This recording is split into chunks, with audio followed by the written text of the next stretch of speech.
Buenas tardes, amigos de la revista Relevancia Médica TV. Nos encontramos hoy con el agrado de compartir un momentito y poderles llevar directamente una entrevista con Julio Bebione. Julio Bebione es un coach espiritual. Realmente interesante poder leer los maravillosos libros que ha escrito, pero lo es aún más el poderlo escuchar. Gracias, Julio, por haber aceptado. Muchas gracias. De verdad es un gusto, es un privilegio, pero sobre todo me sorprendió la alegría que despertó entre nuestros seguidores, nuestras amistades, el saber que teníamos este acercamiento contigo. Qué alegría para mí también. Siempre que se comparte uno crece. Entonces el hecho de que yo pueda compartir con lo que ustedes comparten, pues multiplica mucho más. Sí, muchísimas gracias. Y la verdad es que, como yo siempre digo, Revista Relevancia Médica promueve que la salud es algo integral. No podemos hablar únicamente de salud física o creer ser muy cuerdos mental o emocionalmente, porque siempre hay un vacío existencial dentro de nosotros los seres humanos. Y es hacia ahí a donde me gustaría que tú dirijas hoy un poquito de tu conocimiento, un poquito de tu experiencia y el porqué de tu labor y de todo lo que tú nos estás llevando alrededor del mundo. Bueno, creo que ese vacío en general, porque cada uno encuentra sus razones, pero tiene que ver con la ausencia de nosotros mismos. No es como cuando llegas a una casa y el dueño no está, la casa está vacía y se siente vacía. La casa puede ser muy bonita, pero está vacía. Nos pasa eso con nosotros mismos.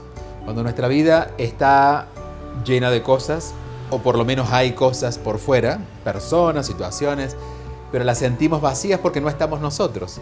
Entonces la idea de este camino, que vamos a llamar espiritual, pero que llamemos de evolución, ¿no? Es eso, es empezar a ir hacia adentro a ver quién vive dentro de nosotros. ¿Qué es nuestro espíritu? Pero no necesitamos ni siquiera verlo de esa manera.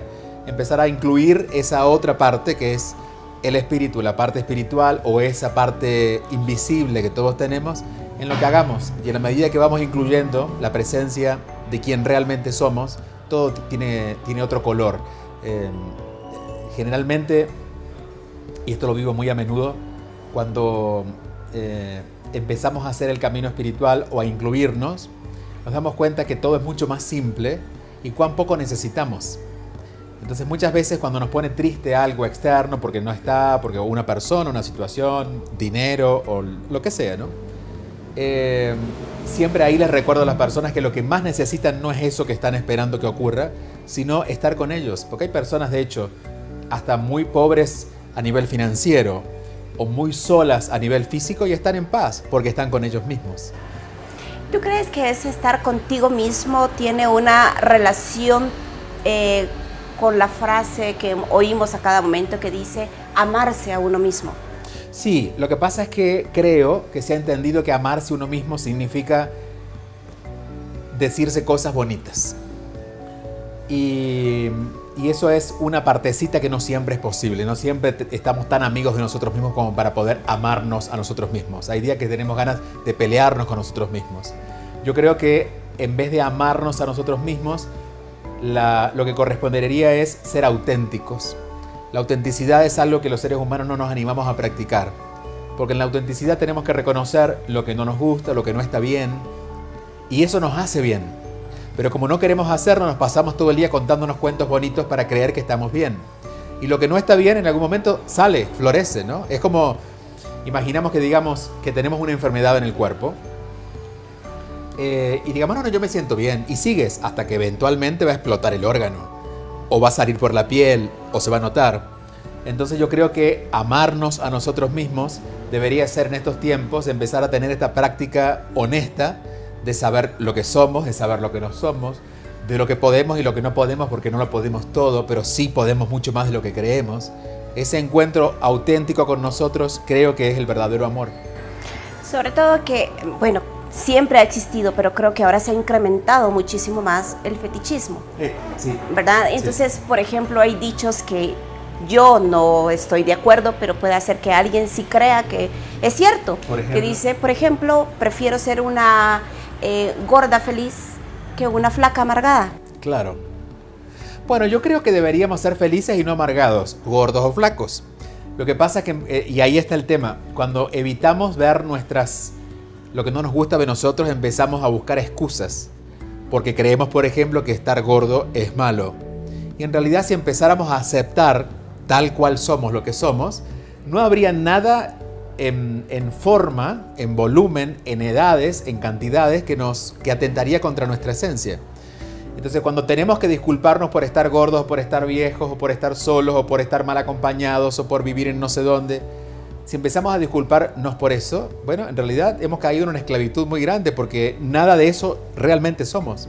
O sea, el verdadero trabajo es, saliendo de ese fetichismo que tú mencionas, empezar a hacer un trabajo hacia adentro, más allá incluso de nosotros mismos, de nuestra personalidad. Porque la personalidad también es algo a lo que nos aferramos y muchas veces ni siquiera somos ni tan buenos ni tan malos como creemos ser. Entonces, de ese viaje interno es el que hablo generalmente en los libros y en las conferencias, de mi trabajo. Todos queremos que las relaciones funcionen, pero te digo sobre todo en asunto de parejas. A través del tiempo se dice mucho y sobre todo en las películas de Hollywood es así como algo maravilloso y ese final feliz, Sí. Pero durante Ni todo tan ese Hollywood. proceso... Yo diría que las novelas mexicanas tienen un ideal más elevado de las relaciones donde todo está perfecto. ¿Verdad? Las mujeres amanecen maquilladas, ¿verdad? Los hombres son todos guapos. Por ejemplo, la maternidad, cuando te ponen esas fotografías, Exacto. aquella mamá perfecta, Los sin niños lloran ojeras, bonito. y es maravilloso y por todo se sonríe. Sí. ¿Qué nos puedes decir de esas relaciones que funcionan? Porque todo el mundo cuando habla de relaciones, sobre todo ahora que se ha manejado desde un punto de vista tan sexualizado, ¿verdad? Todo es enfocado hacia la relación el cuerpo, en sí. sí. Mira, retomo lo que te decía antes y era acerca de la autenticidad. Para que una relación funcione necesitamos ser auténticos.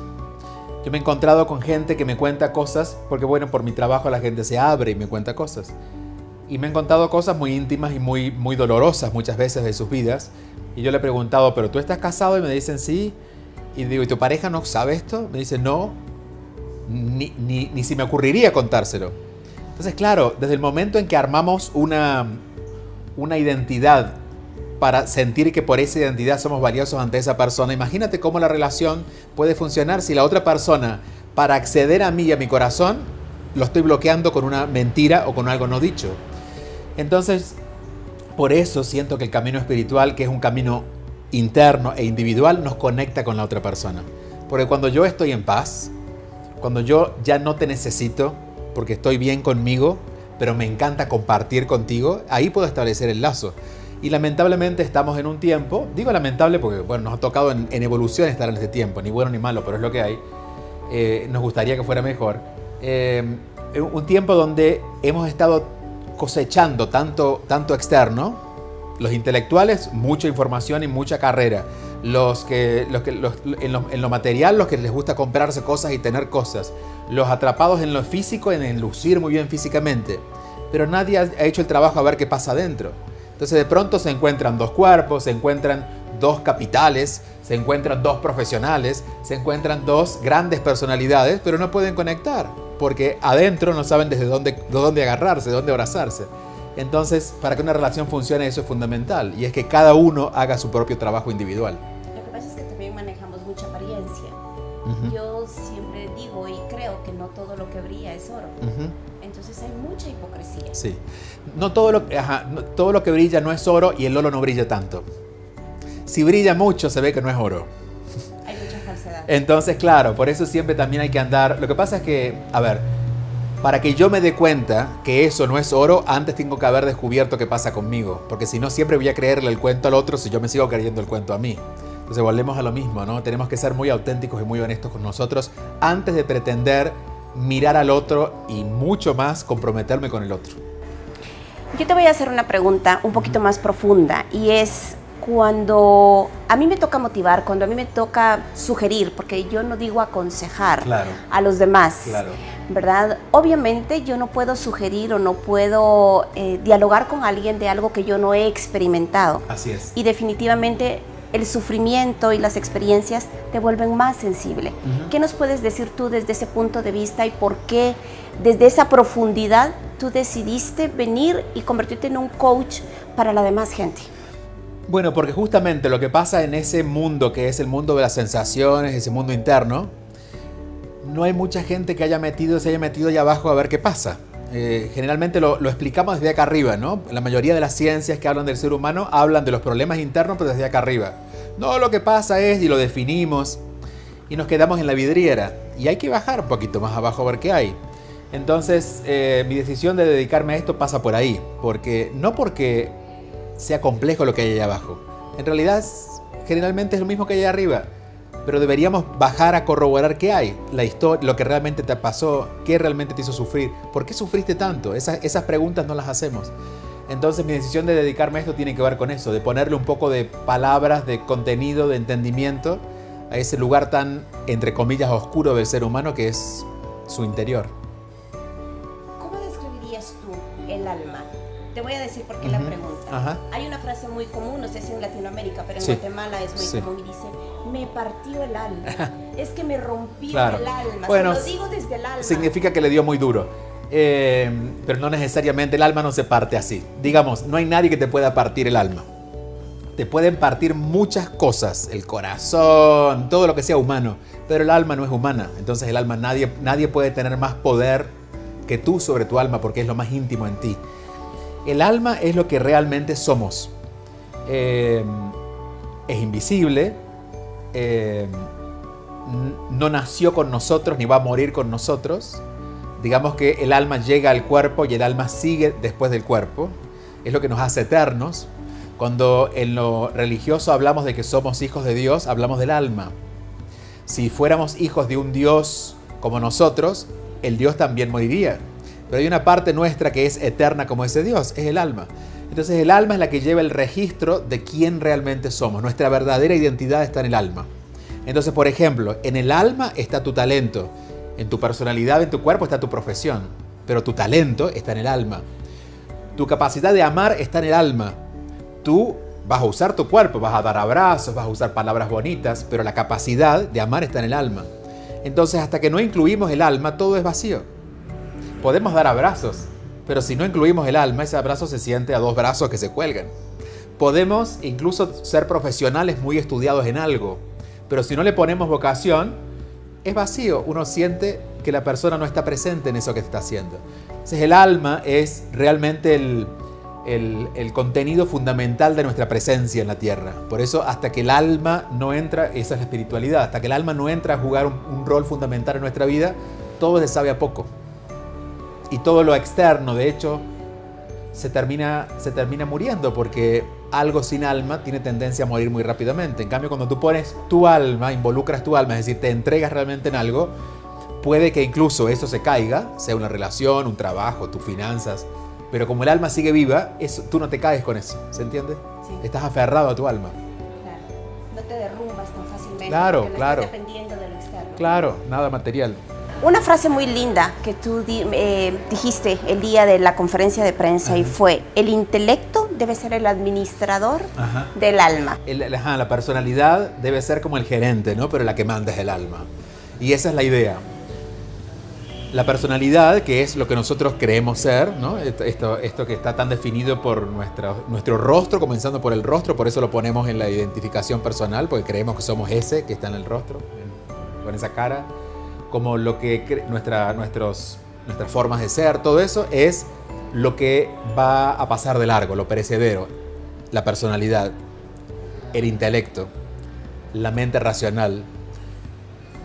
Nada de eso tiene sentido sin el alma. Entonces, cuando entendemos que eso está en función del alma, todo se ordena, porque tú no te permites hacer nada sin consultarle a tu jefe, y lo que tu jefe te dice, tú lo obedeces.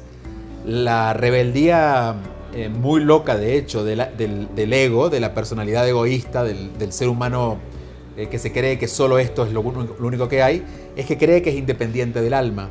Entonces, claro, en ese nivel, tú te crees superior incluso a otros. Porque si tú tienes más dinero, más altura, eres más guapo, tú crees que es más que el otro. Pero cuando tu personalidad está bajo el dominio del alma, en realidad, no importa cuán grande sea tu personalidad, ninguna grandeza de tu personalidad prevalece, porque en realidad la grandeza está en tu alma.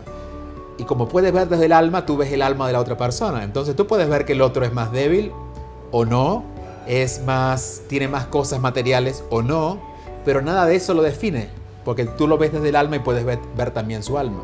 Entonces creo que eso es lo que nos hace falta a los seres humanos. Ser más humildes para que nuestra personalidad esté al servicio del alma y recordar que el alma es la que manda. Era justo lo que te iba a decir. El alma está totalmente conectada con una actitud de humildad. Exacto. Que religiosamente es lo que más se promueve. Una actitud de humildad y una actitud de gratitud. ¿Qué es lo que llaman en la religión la reverencia, ¿no? La reverencia no es solamente hincarse y sentirse inferior, sino la reverencia es decir, yo hago hasta donde puedo, pues yo soy un ser humano, pero yo no puedo hacer lo que el Espíritu puede hacer por mí. Entonces uno hace su parte y se reverencia ante la vida, ante Dios, para decirle, por favor, tú completa el resto, porque en realidad aquí el poderoso eres tú. Exactamente. Justo cuando te estaba esperando, platicaba con un señor y él preguntó de qué era la revista y de qué era la entrevista. Ajá. Y decía él, qué interesante, porque muchas veces, dice, hay personas que están físicamente sanas, pero tienen una mente y un espíritu enfermo. Y hay personas que están físicamente enfermas, pero que su estabilidad emocional y su conexión espiritual es tan fuerte, Es cierto. mucho mejor que cualquier otra. El espíritu en realidad nunca llega a enfermarse, ahora la mente sí, es la que primero se enferma.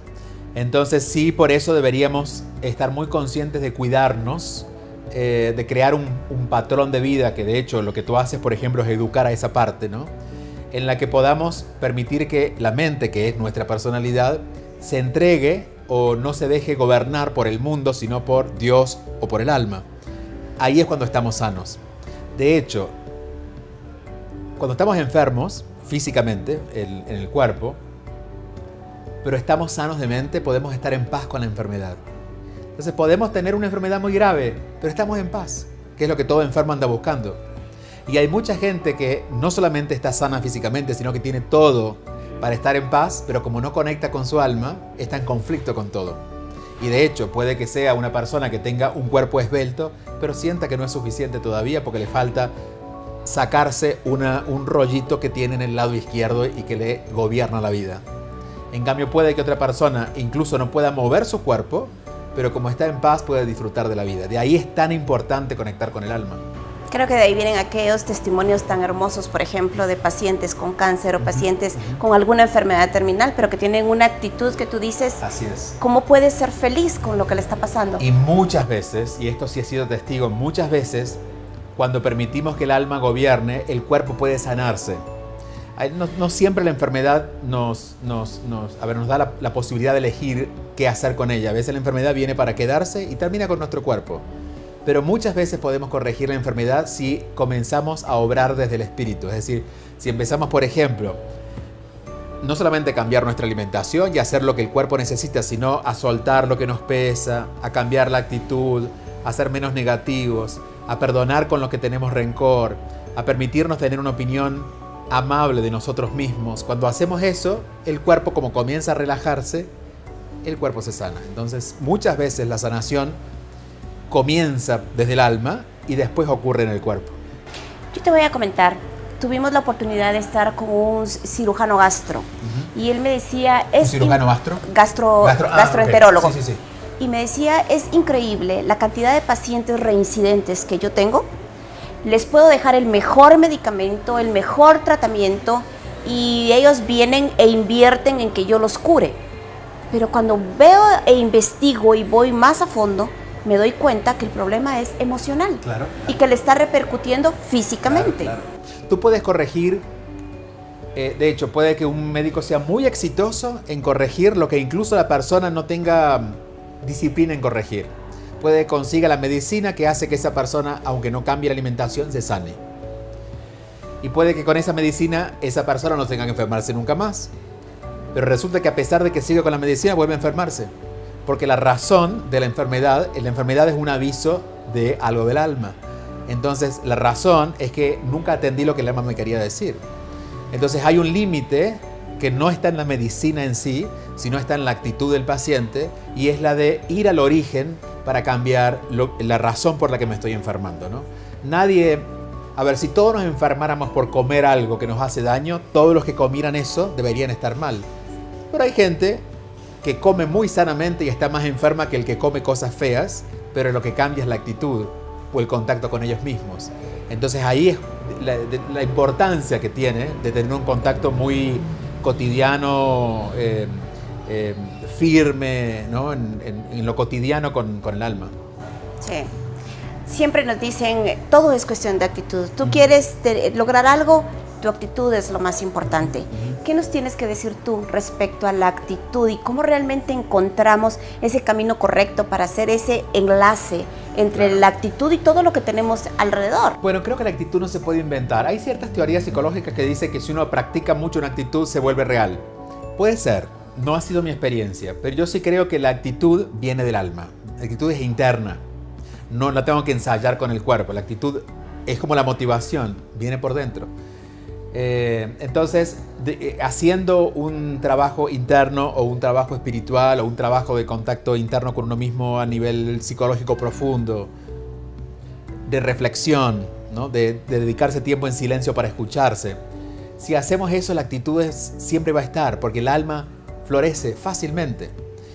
Por ejemplo, si quisiéramos adelgazar porque no estamos sanos con la obesidad, pero lo hiciéramos solo siguiendo una dieta sin actitud, sería mucho sacrificio y eventualmente caeríamos en el patrón que teníamos antes de comenzar la dieta. Pero cuando nos damos cuenta, porque hemos reflexionado de lo importante que sería estar sanos, de lo bien que me sentiría si estuviera sano, de no cargar con tanto peso en el cuerpo, cuando lo reflexiono, que eso es interno, naturalmente voy a tener la actitud de no comer lo que no corresponde. Y voy a adelgazar o voy a perder ese peso. Entonces la actitud viene de esa madurez interna, no se puede inventar.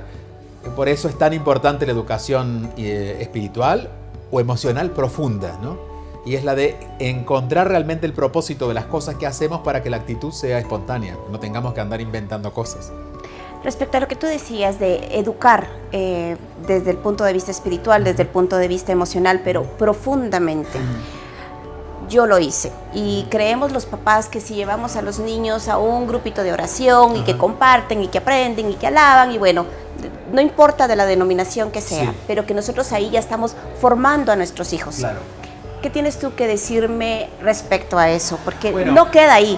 La educación es externa, las escuelas, los grupos, es externo. La formación es interna. Uno se va formando. Tú puedes ir a la escuela y no formarte nunca. Tú puedes informarte, porque sabes, conoces métodos, estrategias, pero la formación es interna. Entonces yo creo que la labor de los padres es justamente la de formar. Los grupos de oración es practicar, las escuelas es educarte a nivel justamente de lo que la escuela enseña, ¿no? De matemáticas, ciencia y astrología y no sé cuánta cosa enseñan en las escuelas. Pero la formación necesita amor, porque es interna. Entonces solo los padres pueden formar a un niño. Ahora, si un padre cree que porque manda al niño a la escuela lo está formando, es como alimentarlo viendo recetas de cocina en un libro. No se va a alimentar viendo las fotos. Entonces tiene que estar presente. Entonces, ¿cómo lo formas? En el amor. Amándolo, abrazándolo, guiándolo, respetándolo, haciendo el trabajo del amor. Cuando haces el trabajo del amor con los niños reciben amor. Después, de hecho, los niños cuando tienen amor tienen tanto discernimiento que saben, por ejemplo, que la droga, aunque la tengan al frente, no la van a consumir porque no es amorosa para ellos, porque sienten que no les va a sumar nada. Pero no es que si le dijeron no consumas droga no va a consumir. Va a llegar por motus propio a no consumir droga cuando el niño se sienta tan lleno por dentro que se dé cuenta que eso no le suma. Y eso se lo dan los papás. Entonces la labor del papá es eso, es ofrecer en la tarea amorosa la formación interna que el niño necesita. De hecho, está mucho más formado un niño con padres amorosos que un niño con padres no amorosos que fue la mejor escuela. Que es una confusión que se tiene también. Me imagino que es una generalidad, pero acá se cree que mientras más caro es el colegio y de mayor renombre, porque estamos es mejor. Externos en los números y las cantidades. Y ojo, hay colegios caros que son muy buenos.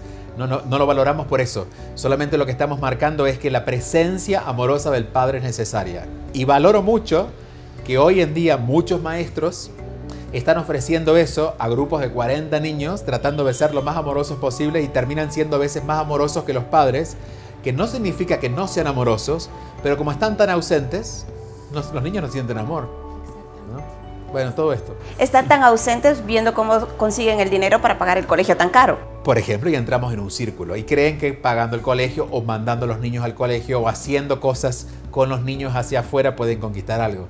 El amor es irreemplazable. El amor, no hay ningún libro que nos pueda educar en amor.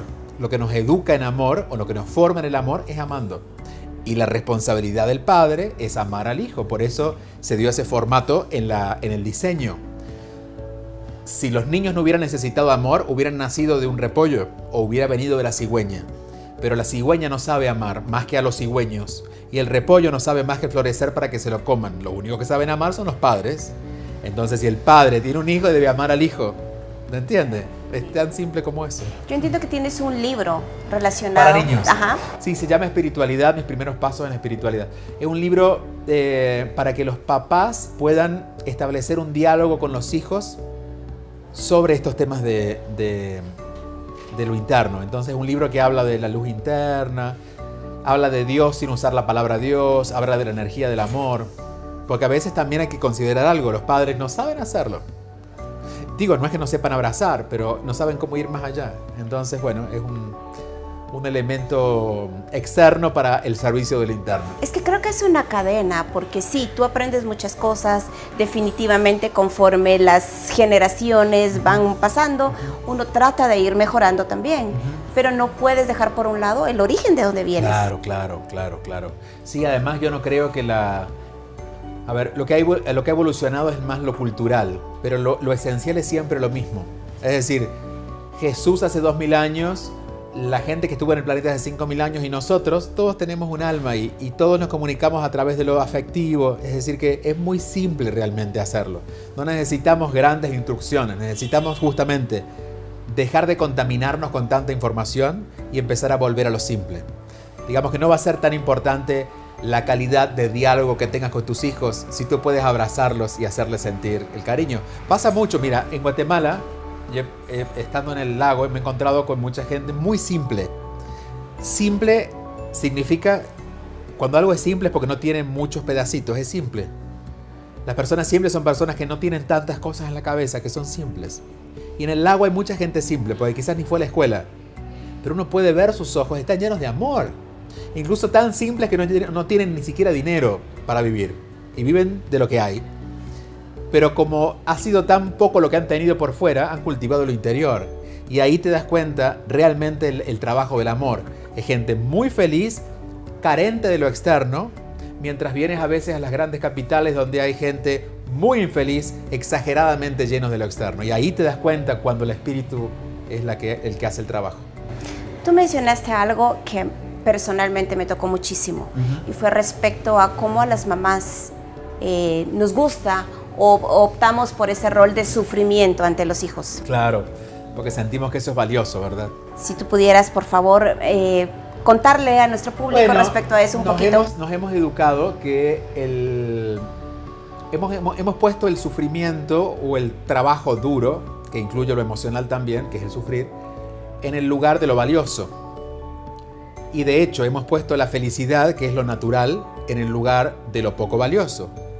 Entonces creemos que sufrir trae más valor que celebrar. Y es, de hecho, muchas mamás, sobre todo más antiguas, cuando el niño exageradamente salta, si verte le dicen, mi amor, quédate quieto. Pero cuando el niño llora por algo, es como, lo mira como diciendo, bueno, por fin se dio cuenta cómo es la vida, ¿no? Y dice, bienvenido al mundo. Entonces, claro, creemos que en el sufrir, y igualmente las mamás que no sufren, claro, y las mamás que sufren, que se sacrifican por ser mamás, que dejan de hacer lo que les hace bien a ellas para hacer solo para de alguna forma invadir demasiado la vida de sus hijos, para hacer todo lo que ellas sienten que tienen que hacer por sus hijos y después se quejan, es porque andan buscando en algún punto empezar a sufrir, porque cuando sufren sienten que es valioso. Entonces lo que deberíamos hacer simplemente es entender que eso es cultural, eso no es del alma. Que en general en mis libros digo que cuando el alma florece estamos en paz. Y no hay nadie que sufra y esté en paz. Podemos sufrir por lo físico. Me duele la cabeza y puedo estar en paz porque estoy bien interiormente. Eso es otra cosa. Pero el sufrimiento emocional nos aleja de nuestra divinidad, de nuestra grandeza. Entonces no puede ser que lo que nos aleja de la grandeza nos haga grandes, ¿no? Entonces, esto es un trabajo que debemos empezar a revisar, que no es inmediato, pero poco a poco, darnos cuenta que si estamos sufriendo, no estamos consiguiendo nada, entonces animarnos a decir, bueno, hasta aquí llegué con esto, ¿qué es lo que me hace feliz en este momento? Y empezar a apostar de a poquito a llevar mi tarea, mi mente, mis pensamientos, mi actitud hacia lo que me hace feliz. Realmente se nos hace corto el tiempo, Julio. Yo quisiera tener toda una tarde para poder seguir conversando contigo, pero agradezco primero la oportunidad, el tiempo. Gracias a ti. Y por supuesto, contarles a nuestros seguidores y a nuestros televidentes que vamos a contar con contenidos tuyos también en nuestra versión impresa así es. Y en nuestras redes sociales. Y si tú quisieras, por favor, enviar un último mensaje para nuestros seguidores, y con esto cerramos esta preciosa entrevista. Gracias, muchas gracias a ti. Y yo creo que estamos en un tiempo de mucha revolución externa, donde todo está ocurriendo rápido, imprevisto, incontrolable, muchas veces doloroso porque nos tratamos de resistir y por eso nos duele. Estamos en un tiempo donde lo único que tenemos que hacer, o en todo caso lo más importante que no podemos dejar de hacer, es ocuparnos de nosotros. Entonces yo sé que hay muchas tentaciones por fuera de ocuparnos de salvar al mundo, de salvar a la tía, la abuela, la suegra, los niños y el país. Pero antes estamos nosotros, que es nuestra gran responsabilidad. Así que, como sea, con quien estén, en el grupo que estén, en el libro que estén leyendo, con lo que puedan hacer en su vida, pero hagan algo por ustedes mismos. Ese es el principio de solución que después nos va a llevar seguramente a cambiar el mundo, porque el mundo va a cambiar cuando cada uno se haga cargo de lo que él ha venido a tocar en este tiempo, que en este caso es este cuerpito, y es lo que pasa conmigo.